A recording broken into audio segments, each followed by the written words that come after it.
Ladies and gentlemen, welcome to the Back Yourself Podcast. Round 24 preview. Kobe Bryant round is here. And yes, if you are watching us on YouTube, we have tinkered a little bit with the setup of the camera angle. A few blokes came for our heads saying, why the fuck are you cunts recording in portrait? So, we have tinkered with that. Give us some feedback down in the comments below. Let us know if you like this better or if you like the old setup. But yeah, that's enough of the formality. Straight into the footy with my partner, who has put the dog scarf back on his neck now. He's back, he reckons. Back in the kennel. Salmon's back.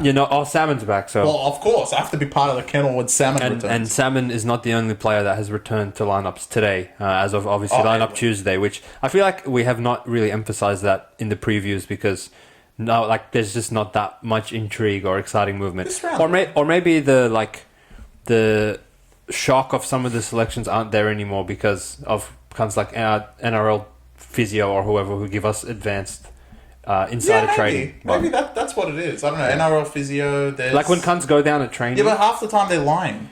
Yeah, well, they're just trying to stitch the punters up. I reckon. The punters never get a fair go, but that's what we're here for. Obviously, been killing it on premium lately. Another successful round and... Well, not round, obviously, because we fucking got killed. Thank you for nothing, Cowboys. But another profitable month. So make sure you visit our main website, Back Yourself Premium. We'll look after you. Leave it in our very capable hands. But how are you feeling anyway, Chris? Obviously, some big games coming up and some little games that we're looking very excited Well, I think I'm just excited for the round. Getting to the end of the season so that we can let go of the bum teams, which is a shame because truly they provide me entertainment. I'll have a standing ovation ready for targets. It's getting to that pointy end of the season. I think everyone thinks they know what it's going to be, but you never know in this sport. Yeah, Bulldogs. You never know, mate. You never know. But obviously, we might know come Thursday night where the top of the table clash, which I've been looking forward to for 23 rounds since they played each other, all the way back in round one. Where Penrith did not score a single point and Melbourne, minus Cameron Munster, got that 8-0 outright victory against the mighty Penrith Panthers to open the season in Melbourne. Obviously, this time round playing at Bluebet Stadium, the fortress itself. Couple of key things to note from team lists. Obviously, Chris's boy, Dylan Edwards, named in the reserves, which we kind of expected that. Obviously, hurt his knee in Origin Game 3 where he put the state of New South Wales on his back and got us a victory by running for 900 million metres. But now he was sort of expected back around this round, so I'm personally going to say that I expect Dylan Edwards to lace the boots up in this game. But obviously the interesting one was James Fisher-Harris, also named in the reserves, who probably wasn't due back until around finals time with that serious groin injury that unfortunately he succumbed to against Dragons. They really needed him that afternoon. But Melbourne pretty much running out the same cunts that didn't cover against Rabbitohs. Eli Katoa's back. Eli Katoa's back from his 1 week rest due to injury. I think Nelson and Kamakamika will be starting in the starting forward pack as well, which looks a little bit better than what they've been running out in the past couple of weeks. So Chris, obviously top of the table clash. We know you're an avid Penrith hater, so do you see the champions falling down in this one? Henry's out there, so it scares me, doesn't it? And for anyone that doesn't watch it usually, it's Liam Henry, and I call him Henry because you can just plug anyone in this Penrith team and they just play gun, don't they? The second row position does look very, very scary for Penrith. Defensively, they do a lot of work for him, and not having the ability of having Sorensen and Martin against a Melbourne team whose second rows have actually been in great form, especially Eli Katoa. And, we know what Jerome Hughes can do. Munster hasn't really hit his straps, but that's where he can be great in these big, big games. So, look, the spread now is 4, leaning to 3. It's getting fucking short. So, at this point, if you took 6, congratulations. Obviously, I'm not going to give you guys a victory because in this dumbass sport, you can have 10 points of line value and you still end up losing. But it's at 6, it was completely the right side. 3 is getting to the point that there should be pushback. I'm thinking the market will push back at 3, but we'll see. It seems to be only going in one direction. Now, there is a few mind games. I think Penrith have named Fisher-Harris and Edwards, thinking that giving Melbourne something to think about, knowing that they're both returning. I'm surprised Xavier Coates wasn't put onto the reserves as well, even if he wasn't healthy, because this is a huge match one for the minor premiership, which if Melbourne win this, pretty much locks it up completely. If Penrith win this, it does give it it depends on point difference to the end. So, assuming that they both win out after this game. So, in my book, I'm just going to go... The alarm has been sounded! Melbourne will win this game. They are going to beat the Penrith Panthers back to back. Round 1 and round 24 will be the Melbourne Storm. Penrith have really been relying on Cleary through most of these games. And to be honest, they've been getting away with it against shit teams with shit defenses. And I don't think Melbourne will do that. Melbourne has definitely circled this in the calendar for a long time, especially the way that they've been playing against these shit cunt teams. You saw them against Dragons blow a win. You saw them against South, who blew them away. They blew them away in the first half, and then the second half really didn't do much, knowing that Penrith was around the corner. And Penrith have been sneaking on by. They haven't really done it the Melbourne way. They could have easily lost to Parramatta last week. They got out of the hole against that Dolphins game, which we can see now. Dolphins concede 30 to fucking anyone. So I'm really not thinking that I'm too scared of the Penrith Panthers. They have a few more outs than what they did in round 1 anyway. I'm not scared if Edwards comes back, to be honest, because whoever plays the number 1 jersey gets 200 metres. So Melbourne already know that's what's coming. So I'm going to take the Melbourne Storm. They're going to win outright, and they're going to take this home. Let's go, brother. Upset alert, baby. Melbourne Sound, we ain't fucking around. I'm going to back you there, mate. I think Penrith have been getting by through the skin of their teeth for too many weeks in a row now. You think back, last week, should have lost to Para. Realistically, if those cunts had half a brain with the last 7 minutes to go on that one. Should have lost to... no one should really lose tonight, so I'm going to refrain from what I'm saying. But the fact that they needed Nathan Cleary brilliance to put 4 Knights on his back and carry them to the try line really concerns me. Penrith of old would not have that game go down to the last 10 minutes against Knights of all cunts. And the previous week to that, obviously, the Iceman stepped up in Golden Point to outshoot Sean O'Sullivan with that long-range field goal. Also required a 10-point comeback with 10 minutes to go just to get it to Golden Point in the first place. I don't think you can carry that form. Minus 2 of your back rowers, minus probably Fisher Harris is what I'm expecting, and have Melbourne come into town who beat your ass in week 1 without Munster, and you all of a sudden can just flick a switch and beat the shit out of them, knowing you've been playing garbage for the last month. So I'm going to back the Melbourne Storm in this one. I think outright victory is going to be occurring on Thursday night. If not, I still think if you can get a plus 4.5 out there, it's the sort of game that kind of scares me, because you think that these ones should really go down to the wire when someone's going to win by 20 in the end to piss me off, knowing that all the spreads of last week where fucking Panthers were minus 16, that one goes down to 2 points for no reason, and then the top of the table clash, some cunt's going to win by 40 anyway. But realistically, it's a game where plus 4.5 probably means a little bit more, knowing that both teams will be hyper-focused on their opposition in this one. So I can see a situation where it goes to Golden Point, maybe Panthers win by 2 or 4, and Melbourne still get up as far as the spread goes, but they lose the war. I like my chances with the Storm in this one. Let's urge.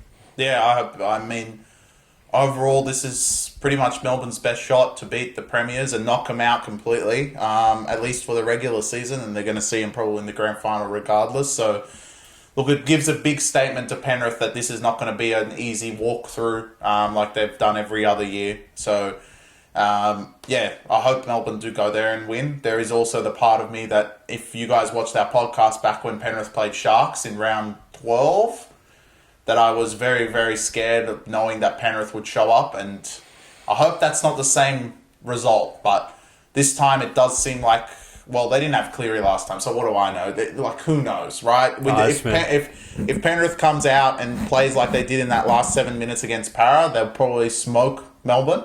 But I just don't think they have that in them for 80 minutes. And again, if you want to talk about how many points they can score, I think that's the biggest problem right now for Penrith. Getting points on the board, as well as this team, which everyone seems to have alleviated all of a sudden that now they can score. But intrinsically, we all know they can't fucking score. So it is going to get to like a point of, can they score past this Melbourne team, and how many are they going to score? Because we know Melbourne can definitely put points on the board, as of other teams within the 8. So it's going to be a cracking match and top of table clash, but we're leaning both the Melbourne Storm. It's good to be on the same side. Yeah, agreed, mate. Hopefully we can keep that going for the next 7 games, but I doubt that with some of the matchups going forward.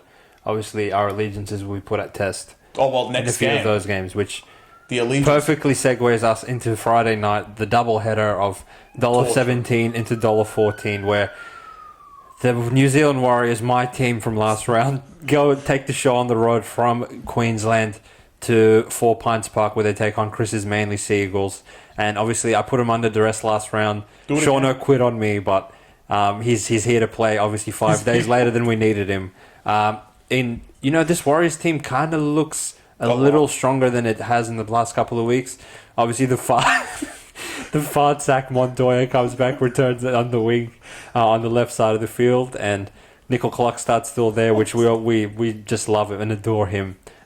Metcalf named in the reserves. Hopefully, Webster finally pulls the trigger on him, because if I have to watch tomorrow night another week, I physically can't do it. Well, he's the future. Yeah, the future of their demise, maybe. Irrespective of that, it's the same forward pack that I keep banging the table for, saying these cunts are not that bad to be plus 40 every single week. And as far as Manly go, there is potential that one of the back yourself favourites will be dropped in Lehigh Hapawadi this week, knowing that Tolu Kola is named on the reserves and he's ready to be reinstated into the 4x100 championship team of the Australian Rugby League Association between Saab, Turbo, Garrick, and Tolu Kola, obviously boasting a lot of speed in the back line, but I think the Warriors will be ready for it. They're quite fast themselves. How are you seeing this one, mate? With a spread, believe it or not, I know, right? of 15.5. The Manly Seagulls are $1.16 to the previous top 4 New Zealand Warriors, who are essentially full strength. Well, actually, I've seen it all. You'll probably have a better memory than I do. I believe they were 4-point favourites again. No, 6-point 6.5 when they played, and they had that pointless draw. So this has been a 21-point swing, which is... And the lineups are the same. Well, essentially, yeah, badly. I don't know if Turbo played that week, but we'll have to see. I don't know if he was not in... I feel like he probably didn't. I feel like he didn't. But we'll on Manly side, I feel like one of the inbred's back, because Nathan Brown's back on the... Oh, yeah, Alloy. Yeah, he's back to kill Shauno. Yeah, well, perfect segue into This that. could be another draw. All right, well, look, okay.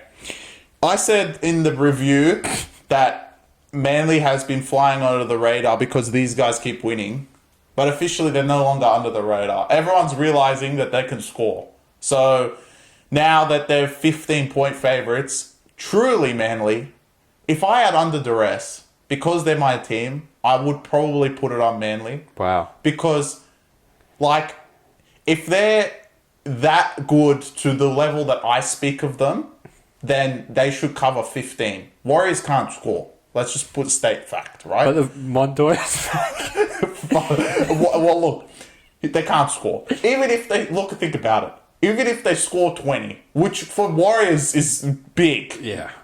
Manly can score 40. So they cover the 15. But I don't believe Manly is this good. I would put this around 10 or 12, max.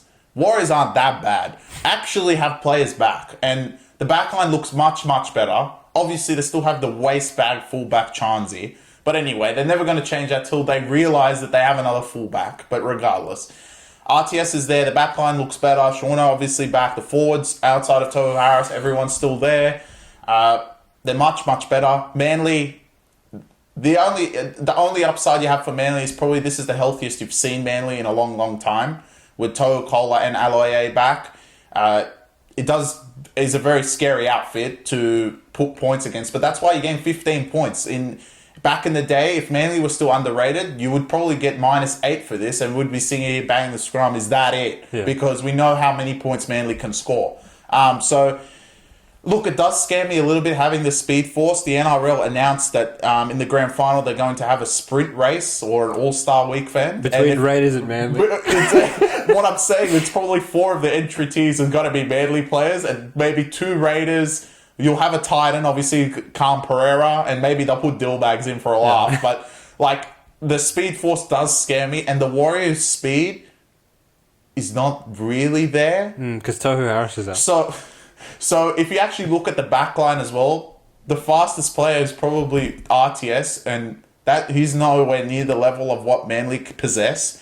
So it does scare me a little bit if Manly do get on the outside very easily, that they're just going to run riot.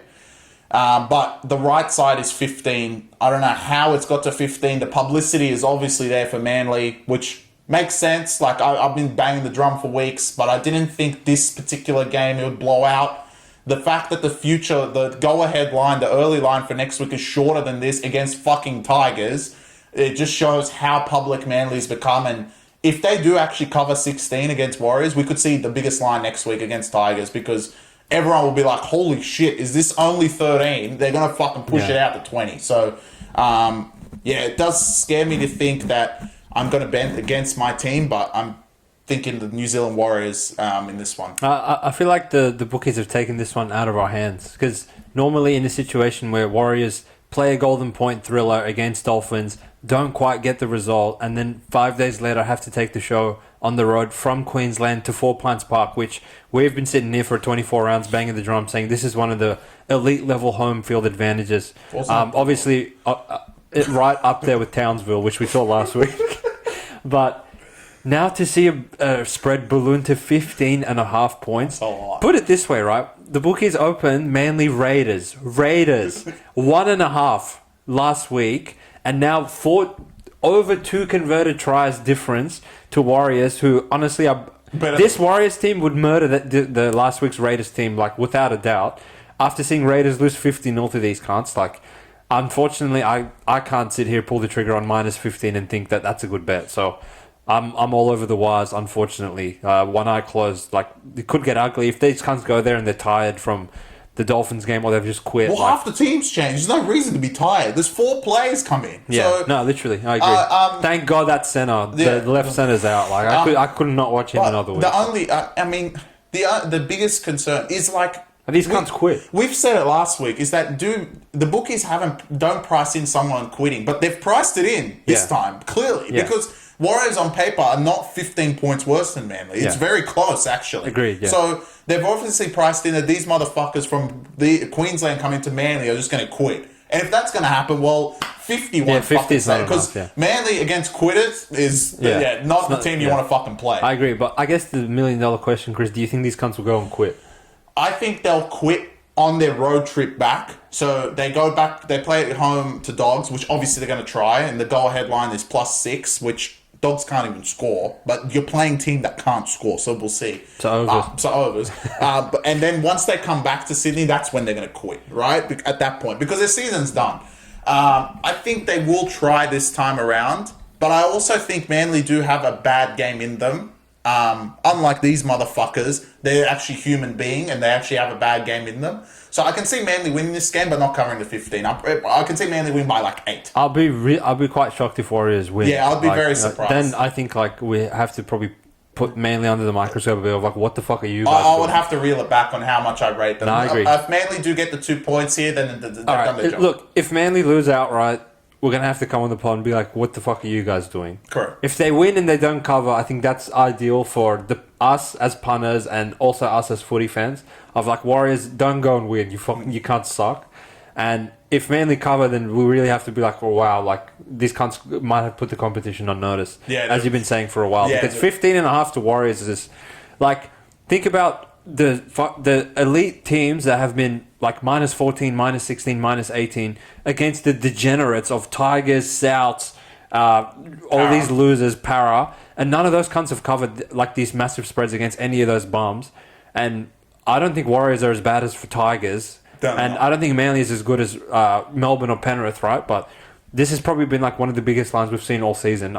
I've seen it all now, to be honest. Pricing wise, it's actually huge. And compared to the next game, which is only 2 points worse, which should be much more. I'm going to make the case that this should be probably 10 points worse. Yeah, it should be, but it's not. So I think like the fashion of both Warriors and Para, the way they lost their games, truly heartbreaking. Even more so for Para, I think like in a Western Sydney derby game against their arch rival Panthers, to go up, be up 12 points with 6 minutes left and to blow that lead, like, I really don't see how you get up and go to play a Sydney Roosters team off a bye, playing at Allianz, essentially full strength minus Warrior-Hargreaves. Like, if you're going to lay 15 with Manly, I don't know how the fuck you're not laying 15 or 16 with Roosters. Yeah, no, if you're going to lay, you got to lay both in this one. So, good segue into the next game. Roosters back off their bye play the Parramatta Eels, who had that heartbreaking loss, like you said, against the Penrith Panthers. The line is now 17.5, which is still not enough. I think this line should be the biggest line of the season so far, so it should get to 20.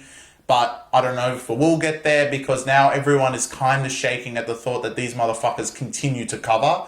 But I still think it's the wrong side. Roosters should definitely go out and fucking rape the shit out of Para. I agree. But it's Roosters. And look, these two games on the Friday will tip the scale on, you know, my take that Manly actually are better than Roosters in the long run, and Manly can actually beat them at the end. Like, if Manly go out and rape the shit out of Warriors and win by like 24, and Roosters can't beat Para properly off a bye, then you're kind of like, well, you can't even lay a big spread with these idiots because they're going to fuck it up. And then in a big game, are they going to fuck it up as well? So, like, it's the same garbage, but I actually think they're going to beat Para by a new record at this point. Like, I actually am scared for Para. I truly think last week took a lot out of them. They put their heart and soul on the line, which you would have seen the reel of me bursting my heart of how good this team is against the three-time defending champs and how no one else can do it. But against Roosters, even typically in the past, that's one team they don't like playing. So I can't imagine with this lineup doing anything. So I think 17 is still fucking short. It should get to 20 by pre-game. Yeah, there's really no scenario that I'm interested in taking Para and taking the points in this one. I know they're on a covering spree of the last 4 games. 8.5 to Titans, covered by half a point. 18.5 to Melbourne, covered by half a point. The stupid outright win against Warriors, which I think that was more indictment on Warriors than anything. And now a 2-point loss as a 16-point underdog, covering that as well. It's got to give at some point. Like, I don't know what newfound fucking excitement these cunts have had to play for God knows who in the last 4 rounds. But I think the Roosters can easily beat that out of them 10 minutes into this game, because the power forwards, while on paper they're good, like in practice they're good again for about 10 minutes a week. And that Roosters forward pack, especially with Sam Walker, Brandon Smith, James Tedesco, Joey Manu back, has had a bit more time to get his hand right. I think like this has a massacre written all over, in my opinion. Yeah. Typical like opportunity for Roosters to go on front run in front of the Allianz crowd and beat the shit out of these cons. So that's what I'll be looking forward to. I hope like out of Friday's games we get a close, entertaining one in the first one, and I hope the second one's a massacre. But obviously now that I've said that, Manly's going to go win 15-0 and Para's going to lose by 2 again to really piss me off. Well, look, for Roosters and Cronulla, the last game of the round, if Penrith do end up losing on Thursday, which we're saying they will, they have this much of a chance to actually finish second. Yeah. And that actually means a lot not going to Blue Bet, because obviously the first game is not actually at your... it's at your regional ground. Yep. One, it will be huge for Sharks. That is a massive change. And Roosters, I'm sure, would rather play at Allianz. Definitely, so, like, that also, like, just shows that you should, like, actually try, right? But obviously, if Penrith win, then that all this takes out the window. But I'm, like, from a future point of view, it's not just the fact that you might need the 2 points. You might need the goal point difference, because you know Penrith don't concede. And Roosters have the best offense in the comp, so why not just fucking get it? Show us how good you are, right? Well, like, the problem with those pricks is they've been scoring 30-40 a game and not covering the spread because they concede 30 to Dolphins, 30 to Manly, which obviously, again, they gave them 18 of those 30 points. But look, just go out there, don't do anything retarded, don't fuck it up, just play to your strength. And Para, I promise you, don't give Para hope. Basically. Don't give him hope. Yeah, Penrith gave him hope last week by dropping it 2 seconds into the game. Don't give these cunts hope. If Roosters score first, just keep the foot on the throttle. I want to see 16-0 on the scoreboard. Para really pissed me off this season. But onto who let the dogs out? Who? Gus let the dogs out. Gus. Yeah. So your weekly segment of Chris complaining about Bulldogs begins now. They go to Bundaberg Oval in Queensland, wherever that is, to play the mighty Dolphins, who I feel like have not covered a spread in a while. No, they have. Which one? We fucking covered the week before, Roosters. Who else are they going to cover? Doesn't count. Roosters gave it to them. Yeah, they always do. Yeah, look, been a while for Dolphins in terms of actually putting a good performance in for 80 minutes. Yeah, right. Seems like they get out to good leads, and then they might be the worst second half team I've ever seen in my life. Again, whoever missed the review, like to give Warriors 30 points, I've seen everything from these cunts. But now, technically, I guess Dogs come to town because it is based in Queensland to Bundaberg Oval. I don't know whose that idea that was to play the game there, but a spread of 5.5 for the mighty Canterbury Bankstown Bulldogs. Is there a typo in here? Is this meant to be 15.5? It should be. Dolphins. Dolphins have a chance. And when you're playing a team with hope, it's hard to give them a big spread. Now, Bulldogs, if you play like you did every other week, 5 is a fucking sleepwalk, right? But like I've banged the drum for weeks and weeks and weeks, every team has a pushback, pullback, shit performance in them. And going to Queensland to play this doesn't really favour you too much. I'm not afraid of Dolphins, don't get me wrong, and I don't think this is Bulldogs' loss at all. I think there is a loss coming on the near horizon, depending on how good my Manly Seagulls play. To Warriors, I agree. Well, look, to your point, they do have a fucking pretty shit travel the next 3 weeks. They have to go to Bundaberg for no reason. Awful. Then they got to go all the way to New Zealand and then come back home and play Manly. So it's really not the greatest trip all the way around. So, like, regardless of that, they go out and beat every team. So I'm not going to beat the drum and be like, oh, Bulldogs can't do it, because they can do anything at this point. 5.5 short. You shouldn't. If you don't want to think about it and just want to sit there and go, Chris, what line should I take? Take -5, because there's no logical reason to take Dolphins. Now, if you put in the hypotheticals of Dolphins have a chance, Dolphins have this, they actually can score.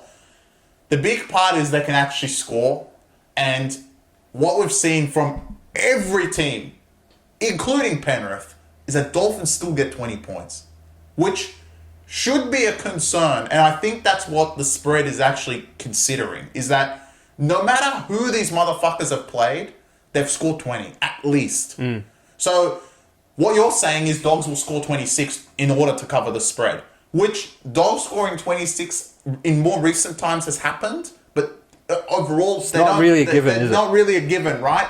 So when you're looking at the spread, I always try to think it that way. Okay, if Dolphins are going to score 20, can Dogs score 26? Which against Dolphins, like you said, anyone can score 30. But there is one thing that I like. Obviously, we don't really go into the hypotheticals of the coaches, but I'm sure Wayne will really fire up his team this week, knowing he's playing Gus, and that the Dolphins are in a fortunate spot that because the idiots like Dragons aren't in the fucking being idiots as per usual, Titans suck ass and Broncos can't win a game, and Raiders, we'll get to them. They're in a lucky spot that they're probably going to make the 8 by default. So if they don't fuck it up, and a win against Dogs basically, go a long way, I would say it cements you in the 8, because it's very hard to get from 28 down to like an out, especially playing the games you play. You do play Brisbane again, but again, you can lose to Brisbane and then win the week after and you'll be in front of them. So it will go a long way. So I think that's what the spread is considering. And again, with the referees, I said it a bit last week with 2 of their Dogs games that they've had. Fortunately, they get Adam G, who we know is not going to call shit. So it doesn't really fit Dolphins' game plan. Will the afternoon weather, a bit of heat, force Adam G to not slow down the ruck and make it fast? I don't know, but if it's a slow ruck, you might as well just call live and take whatever the Dogs line is, because Dolphins, if they get in the trenches, we only know one team that's going to win this. So I actually think the Dogs is the right side if you're blindly looking at it. If you add the hypotheticals, I can see why this is 5. Probably get to 6 on game day, because that's about like what it should be. But on paper and the way the performances are, there's only one way to go. It's Dogs. If you like some hypotheticals and think there's an underdog duel or an ambush, feel free to take Dolphins. I think it's... Sound the alarm. Nah, no alarm. I've got the scarf on. I think Dogs win this game, but I can see why it's 6. Yeah, look, in terms of making the spread for this game, I'm going to argue it should be 7 or 8. You can't make it 10. You can't make it 10 because obviously Dolphins are not that garbage, but... And Dogs can't score. What I think is holding the spread back in this one is, again, I really don't think the market has quite caught up to how good the Bulldogs are. You look at a spread of 2.5 to Dragons, obviously wrong. 6.5 to Raiders, obviously wrong, considering what the fuck Raiders dished out last week, the inbreds. Or 8. Even that, honestly, was wrong. If they play it again, I would feel pretty... Raiders suck ass, is what I'm getting at. But having said that, look, I really don't think Dogs are still getting the respect that they have earned through their play for the entire season. And Dolphins to give 32 to Warriors, like, I know I said it will happen, but watching it unfold on the screen, I was like, wow, you cunts will concede 30 to anybody. So it really becomes a discussion of what kind of Dogs team shows up, because I think if both teams go in fully motivated, fully ready to play their game style, Dolphins are going to get killed in this one, because with the ease that they score 24 or 30, Dogs haven't conceded 30 to anyone the whole season, right? So if they can hold Dolphins to 20 or 18 or whatever, which, again, that's what Dogs have shown the whole year, so I'm just going off the performances and data that I've been recollecting over the last 10 rounds or however long it's been since they played Raiders. Dolphins show that if Warriors can score 30, I don't see why Dogs can't score 30 against these idiots. Correct, I agree. But the spread hasn't... What doesn't make sense? This is what's infuriating about this team. Why are they not publicised like Manly is? Manly has picked up public to be 15 this week. I'll explain it to you this way, right? I don't think that's more of a Manly thing. I think the world knows Warriors can't score. For them to close 8.5 to Dolphins... Obviously, if Manly play Dolphins, obviously if Manly play Dolphins tomorrow, Manly's gonna be -4 or -6 or some garbage, right? So 8.5 to Warriors, then Warriors go. Warriors are fucking 8.5 to Dolphins, and then go to Manly. Obviously, you're gonna have to inflate that like 6 points, right? So I think that's how we've arrived at 14, 15 and a half. But how are Dogs now? But again, what's autistic is, apparently no one gives a fuck that Johnson, Montoya, and Metcalf and all these pricks are going to come back and play. So I think like that's where that's been lost. But something kind of tells me that Dogs potentially weird game where they fuck a few things up, and Dolphins maybe they can break their defensive line better than Dragons and Raiders and all these losers that can't score. I really don't see. I think I've been on the Dogs the last couple of rounds because I've seen, all right, motivation spot at Belmore against Raiders. The talk of the town, everyone was talking about Dragons Dogs last week. The fucking stadium was packed out come Tuesday, waiting for Saturday's game.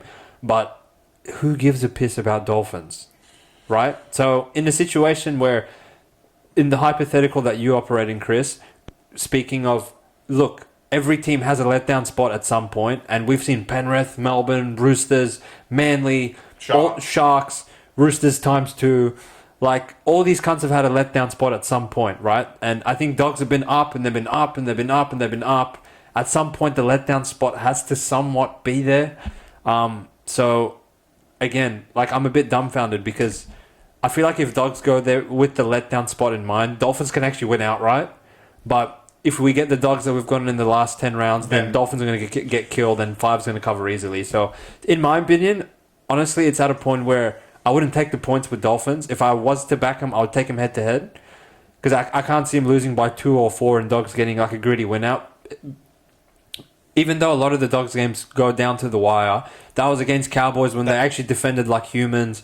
Raiders when they were playing for Papali and they can't score that well. But Dolphins, knowing that they concede 30 to anyone, and if Dogs are going to score 30, then I don't think they're going to get in. They're going to allow Dolphins to get in that shootout with them where the full-time score is 30 to 28 and Dogs win, but they don't cover 5 or 6 or whatever the fuck the spread ends up on game day. I would either take the Dogs line or take Dolphins head. Don't take the points with Dolphins, in my opinion. Yeah, if it's a shootout, that's not the Dogs style, I'd lean Dolphins because they can just at will score. And 1 to 7, they've been great, mostly been there most of the year. I guess the Dogs letdown spot will be never.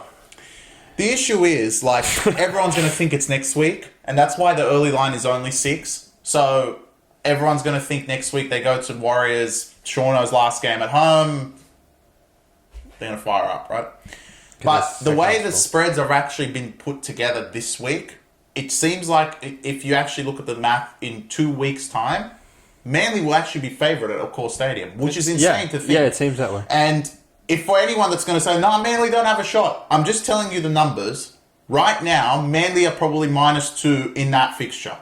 If Dogs go and fucking kill Dolphins, it'd probably go towards pick 'em or something.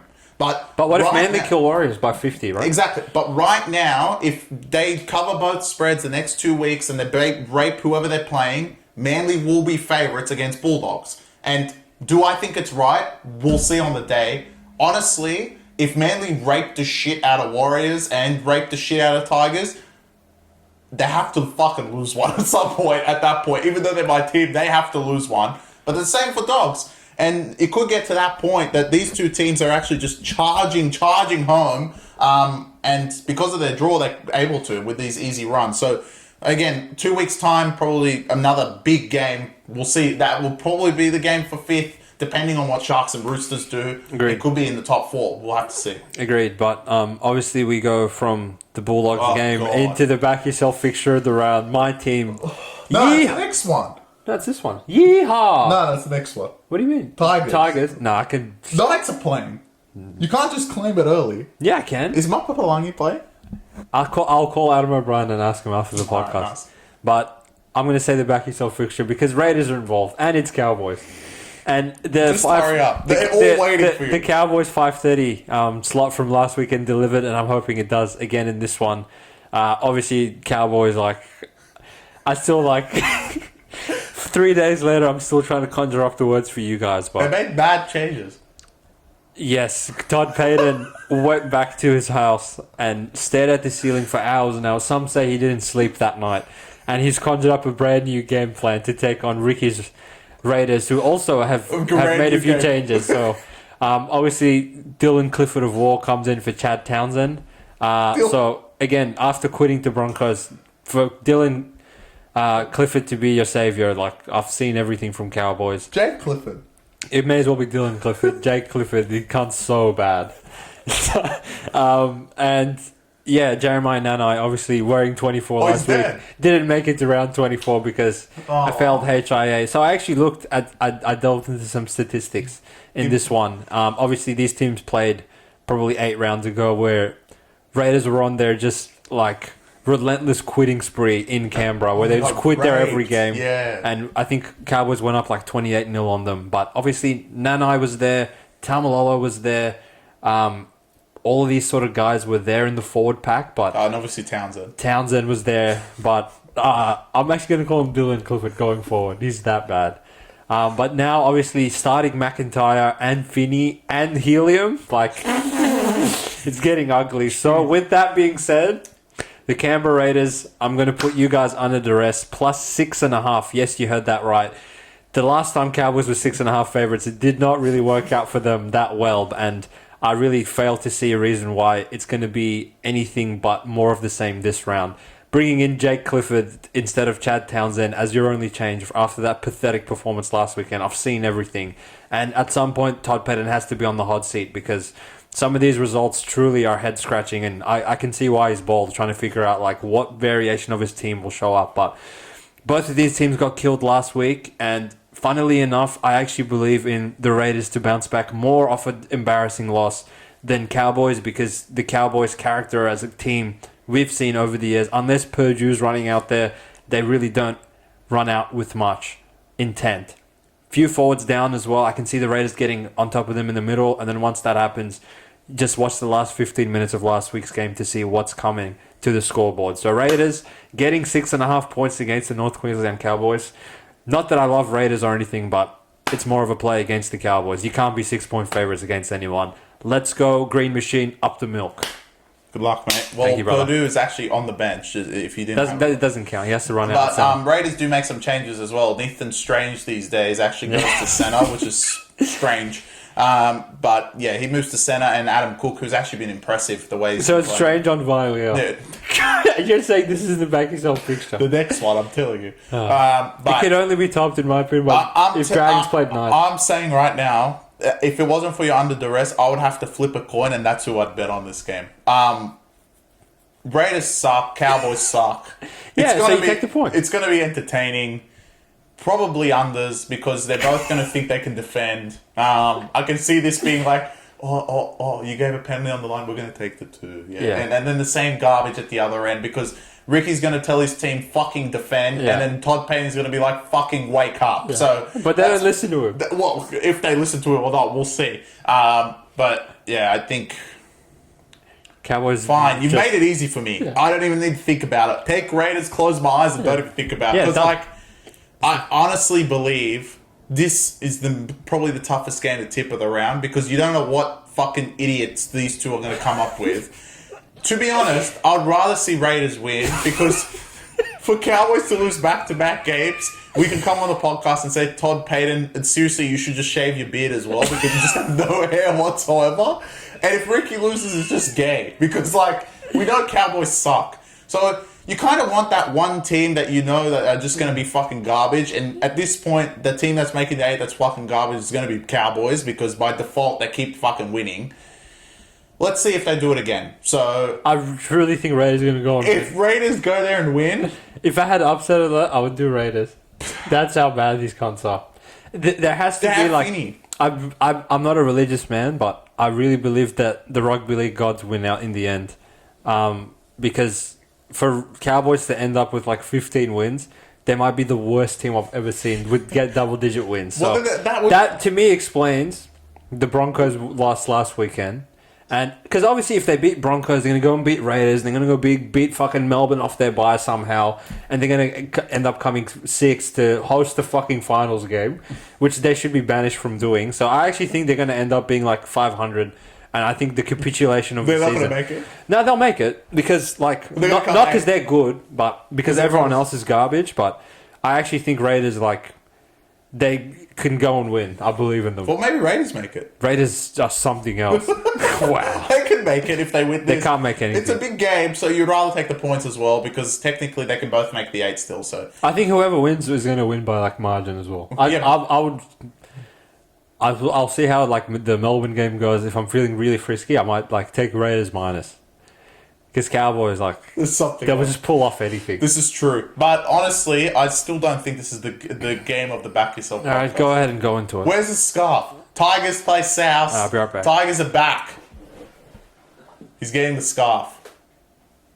So you would assume why I didn't put this team as upset alert. Because they fucking let me down too many times. So fuck these cunts. But, obviously... We're going to take Tigers because it's us. And they need to fucking win one. Tigers look awful. Kit goes back to the wig. I mean, Lalaluti, sorry. I mean, wow. I wish it was Kit. Wow. Lalaluti really makes it hard for me to watch this. Save Arthur starting second row, who sucks That's good. ass. That's good. He's better than Porter. Yeah, well, maybe. How many times has Porter made Whites FC? You tell me that. Too many. Exactly. South have the same... South, they dropped Cheekham. South could be on a cocaine right now after Latrell's thing. But talk of the round. I mean, I don't even know why analysts haven't even discussed it. This is incredible. Maybe they will discuss it after we discuss on the podcast. Belinda Sharp conveniently is reffing this game again. And it would be 6 days before, she fucked the Tigers over, and conveniently she gets another game with the Tigers again. So there's 2 ways of doing it. Either... She wants to be in the news come Monday morning of every cunt, including analysts, saying, what are these fucking calls against Tigers in back-to-back weeks? Or she wants an equilibrium, so then no one talks shit about her. So I'm probably thinking the latter. So what's going to happen is, on top of the fact you're getting 6 points, you could get minus 3.5 calls. So I'm happily going to take Tigers. That's my analysis. There's nothing else to be said. There is no reason... NRL, there is no reason for the same ref to be on the same fucking team back to back. There's enough fixtures in this sport for her to ref another game. I think Chris Butler should get every Warriors game for the rest of the year. Look, the whole season, if you actually look through the whole season, find me a team that has had the same ref in back-to-back games and tell me. Put it in the comments, because I don't think that's ever happened, but conveniently it happens to Tigers. I think the closest you'll get is maybe Jared Sutter getting 14 Panthers games in a row. But outside of that, like... He doesn't even have the Panthers game this week. Who has the Panthers Ashley Klein. So he's going to give no calls. That gives Melbourne a chance. Because if it was Jared Sutter, like, I would dead set strangle him. Look, Tigers... In a sport where, like... They're really bad. Chris and I come on the podcast and call out all the... See, like, to the naked eye, I feel like if someone was to look at our content for the first time, he would be like, oh, like, you guys are haters. You just hate, like, all the garbage teams and you will, like, roast professional athletes, blah, blah, blah. But when you really dig into the roots of what we do, we don't roast the teams that everyone knows they're pathetic, right? Tigers, how many times have we come on and been like, oh, yeah, Tigers suck. Fuck those guys. They have 3 wins. Everyone knows they have no talent. Everyone knows they're horrific.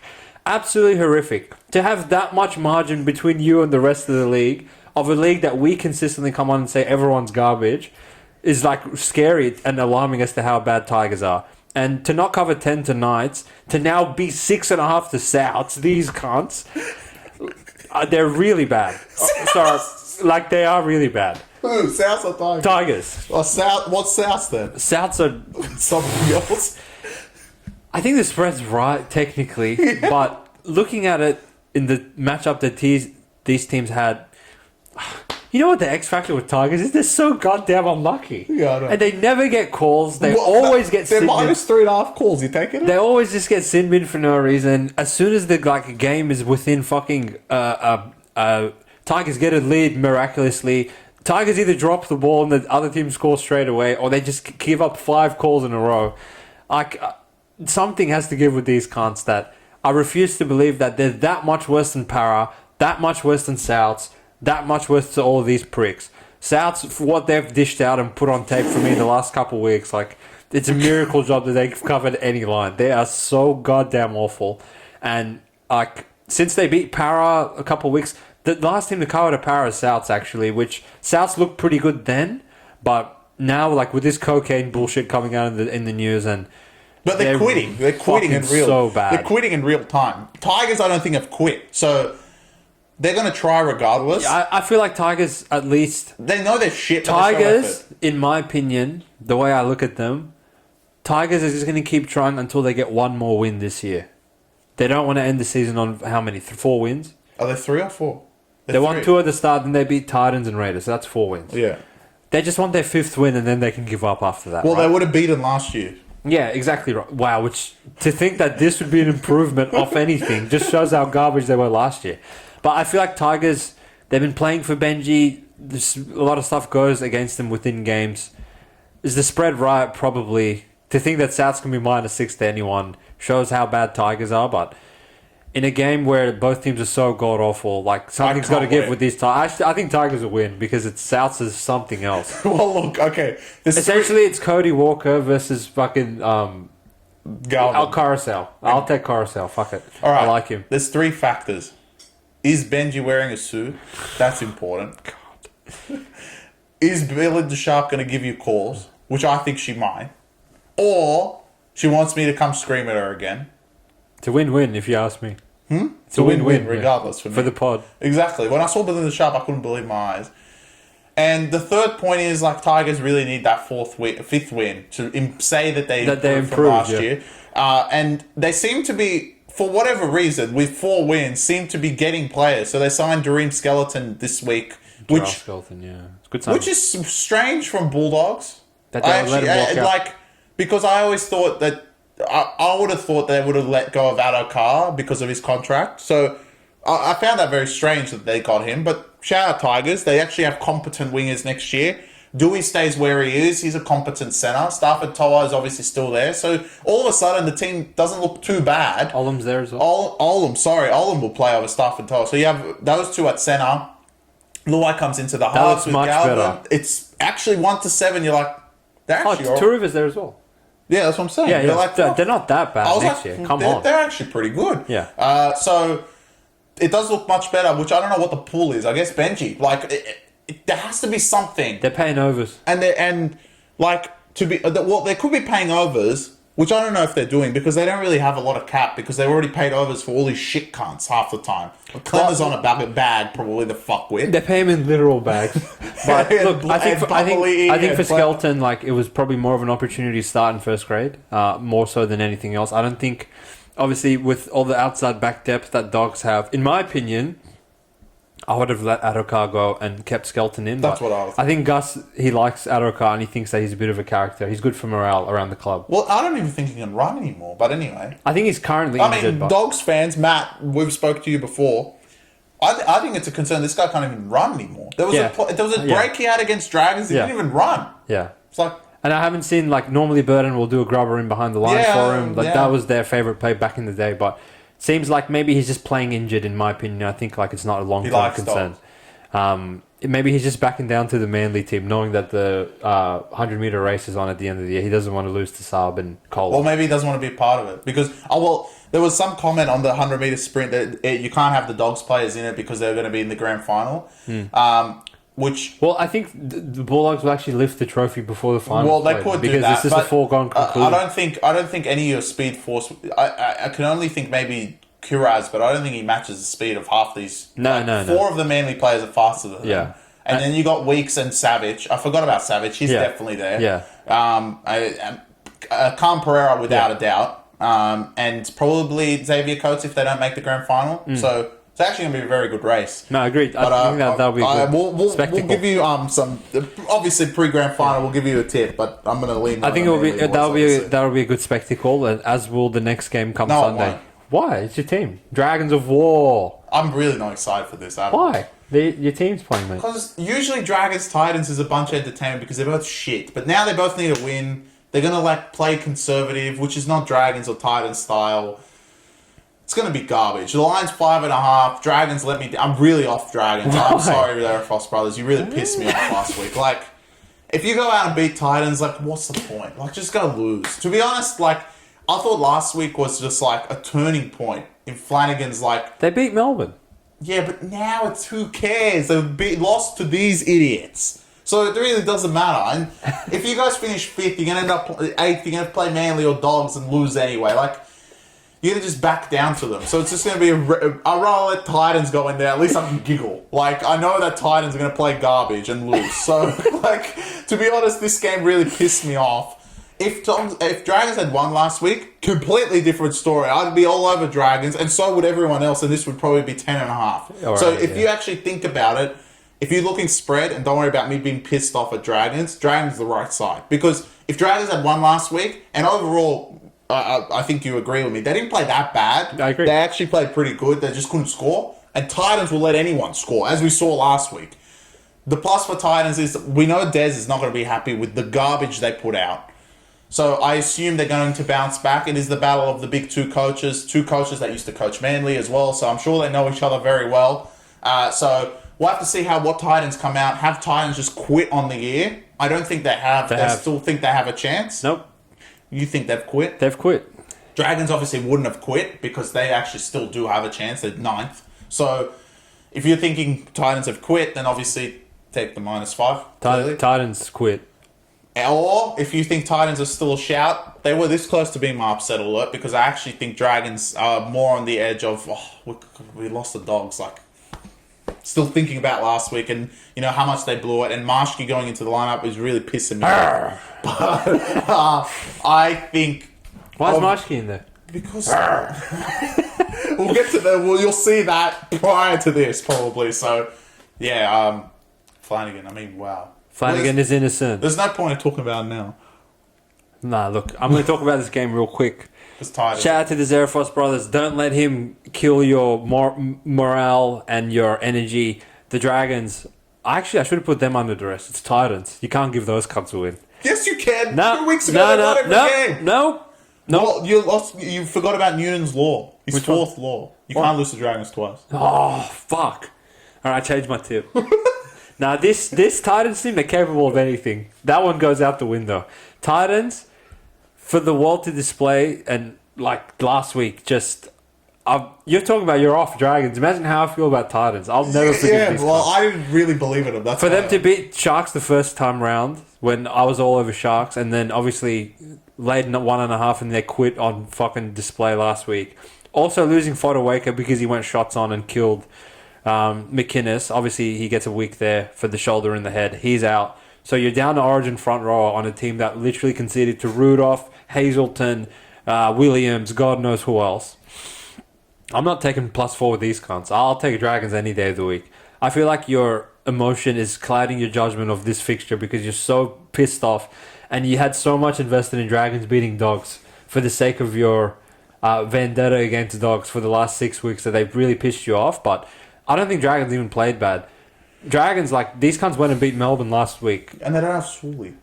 Don't worry about Sully. Jack Bird's back. What are your favourites? They're starting 2 Fines. That's fine. There's 2 Fines and 2 Couchmans. You can't run out Kinney again. Why? What's Skinny done? He played one bad game. Nah, Titans, like... There's something else. I'll literally spit on the floor when I think Alright, about Titans. Fuck those cunts. we're Dragons of War, baby. Shout out to the Zerafos brothers. Look, Minus 4.5. That's nothing. It's Titans. There's nothing that won't... Like, if this cunt's saying Dragons of War, then obviously I'm going to take Dragons. I love them at the end of the day. But, like, they really pissed me off last week. And for Dogs just keep breaking law. They broke Newton's 4th law. They beat Dragons twice. No one can do that. Yeah. Everyone loses to them. So... The laws are going to continually get broken. Even Penrith and Melbourne lost to them. It's unbelievable. Yeah. Titans, like, pack it up. Pack it up. I don't want to see you come. All right. Well, I'm hoping for that. One more team that I hope packs it up this week is the final game of the round. The Cronulla Sharks host the Newcastle Knights, who... Do I go put the poll on now? Or? Really stabbed me in the heart last week again because they decide Fletcher Sharp turns into Hoda himself. But they are 10 or almost 10 against the Cronulla Sharks, who... Obviously, they'll get Trindle back and not cover 10 because it's this sport. So, on paper, if you're just looking at it, this is the simple analysis you can have. Knights suck. No. Knights suck. True. Knights suck. Sharks just beat the shit out of Titans. They get a 9-day turnaround. Trindle comes back. And then they won't cover 10 against the Knights. It's the classic garbage, right? If you're looking at logically, take Sharks. There's no reason this should be 10. This should be closer to the Manly spread. No way. Can't. No way. Nice. Without Hans and Ronaldo, you're going to put the minus 15. Ronaldo's on the reserves. He won't play. What if he plays? He won't. Hamlin Luele. You don't need him when you have Stone Street. Hamlin Luele, Ronaldo, and Trindle all on the reserves. They're all if they all play, it should be 15. They're all going to fall down to the Mapapalangi, in my opinion. I think Knights are sharp.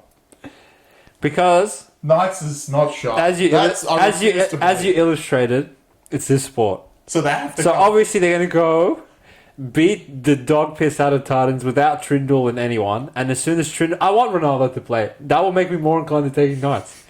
That's how infuriating this sport is. And it's Spastic Sunday. You know what usually happens though is Knights don't when they Knights might win. No. When they pull off this garbage, usually the week before they don't cover, and that you're also taking the fact that would mean they have to three-peat. They will. Knights are known for 10 beating. 3 is just like part of the fucking story. You're unbelievable. I think Knights will cover. This Sunday when this closes awful. When this closes at 10.5, get the gun, pull the trigger on Knights of fucking War, baby. 10.5. You should have 10 under Duress. Go every game under Duress. Go Fletcher Sharp. Score 4 more tries, you gangster. Do it for me. Oh wait, Belinda Sharp's not refereeing? Alright, I change it. Go Sharp. Some dick, obviously. But look, I genuinely think Knights, they might go and win. Sharks are the type of inbreds to go and back to points but and lose to Knights. Knights are not winning this game. Let's just say the fact that I'm a bit reluctant. Because now, Tigers, this is why you guys pissed me off last week. If they covered, then I would take Knights. Now you cunts have given Knights hope. They think they can score. So... well, and after holding Titans to 0, yeah, I know. That's what. Now they're going to go and concede fucking 24 to the brand new high-powered offense. Fletcher Sharp of War. Fletcher Sharp and Crossland, which has covered them twice in a row. So I guess Adam O'Brien's some sort of wizard. Nah, he's a part of the offensive wizardry of him and Trent Barrett. But yeah, look, that's as far as this week's games goes. What would you rate the round out of 10 in terms of entertainment value? Entertainment, it's got 7. Because now that you're fucking saying the other team for no reason on Sunday, that also makes those 2 games really fun. I can't believe you're betting against your team. Which one? I'm not going to take Titans. Fuck those I can't believe you're scared of Titans. I'm scared of them. Because I know Dragons. See, the Zerafos brothers know. I know Dragons. I know when these motherfuckers are being idiots. Hopefully, Flanagan still yells at them for losing. Does that. But I don't trust 2 Finas and 2 Couchmans. Don't get me started on that. I'm pretty sure he'll tell the team in the sheds to not be all bark and no bite. Alright, listen. Should we talk about that now at the end? Yeah, I agree. Alright. Look, the verdicts come in and Flanagan is essentially about to get 4 to 6 weeks of suspension for a biting allegation, which, we saw the footage, everyone saw that his mouth was in Critter's nose and they obviously pulls away and there's blood coming out at the end. But what people apparently fail to fucking understand or see is that Flanagan's lying flat on his back and Critter's putting his bloody face directly into Flanagan's face to the point where if they were standing and he did that, I think they would be like, oh, headbutt, obviously. But because they were lying down and he was like tackling him, when he actually puts his nose into Flanagan's mouth and pulls it out, now Flanagan's got him 6 weeks. I think like this is the dumbest shit I've ever seen in my life. All right, so now I'm gonna blow up because this is garbage. All right, Flanagan's innocent. He's innocent. This is ridiculous. I mean, 4 to 6 weeks, his head is flat on his back. I don't know where you want him to go.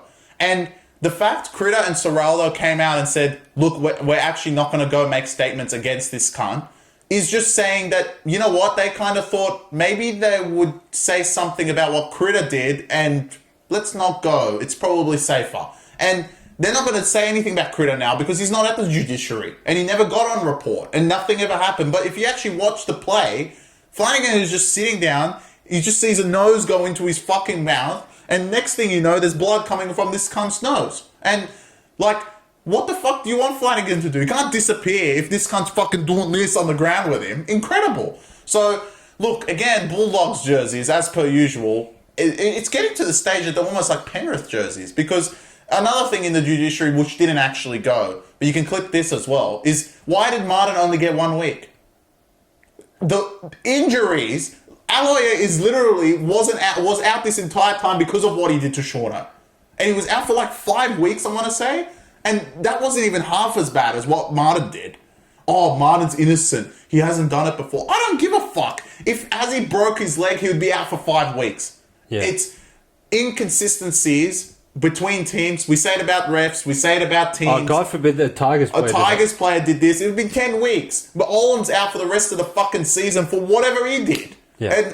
And Flanagan exactly the same, but these other players, it's all good, you know. They're Broncos. They're Broncos last year. They're Penrith and Dogs players. That's okay, you know. Let them aside. Yeah, I've seen it all.